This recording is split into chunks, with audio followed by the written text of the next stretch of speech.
Welcome, kids. This is Mr. Thames again, and I promised you that we would be able to draw some things we talked about in the last video. In the last video, we met King Treble Clef, and you remember he was mean at first, and then he decided that he would be nice, and he had subjects in the kingdom, and those subjects were, say it with me, E, G, B, D, and F. Let's say that again.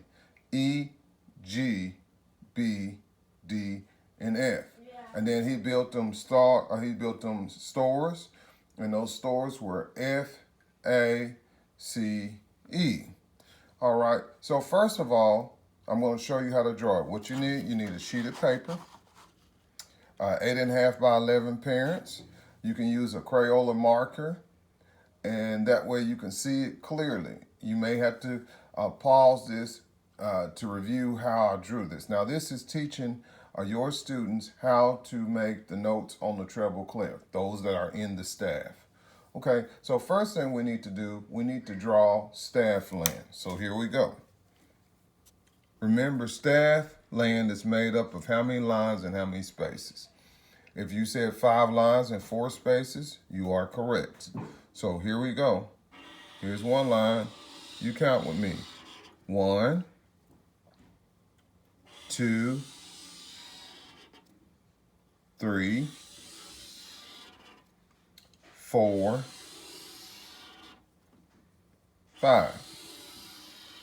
Let's count those lines again. 1, 2, 3, 4, 5. Remember, staff land is made up of 5 lines and 1, 2, 3, 4. 4 spaces. So now that we know staff and we know how it kind of looks, we can now draw King Treble Clef. Now, you're going to have to pay close attention to how I do this.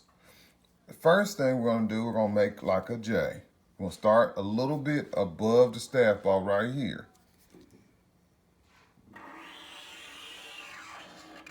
And parents, if you have to pause it, you can do that. And notice I started a little bit at the top right there. That's very important. You have to have enough space to do this next part, which can be a little tricky, but you can do it, kids. Watch this. You start at the top of there, and we're going to swing it on around. We're going to circle the G. And now we have King Treble Clef. Now, if you want to, you can practice drawing the treble clef on a separate sheet of paper until you get it right. So if you're having trouble with that, you may want to rewind it and see if you can get it correctly. All right, now we're going to now draw the subjects in his kingdom. And remember, his subjects in his kingdom were E, we had G, we had B, we had D, and we had F. Those are his subjects in the kingdom. Now, if you want to, you can circle them. And if you're using different colors, you can use different colors even to make it more colorful and beautiful. I know you kids are wonderful at that. Now, we need to look at the spaces. Now, remember, he built stores for all of the spaces, which is 4 spaces. And let's see if you can remember what were the name of those spaces. Someone said F, that is correct. F, I'm gonna go ahead and circle that. Then we have A, let's go ahead and circle that. Then we had C, circle that.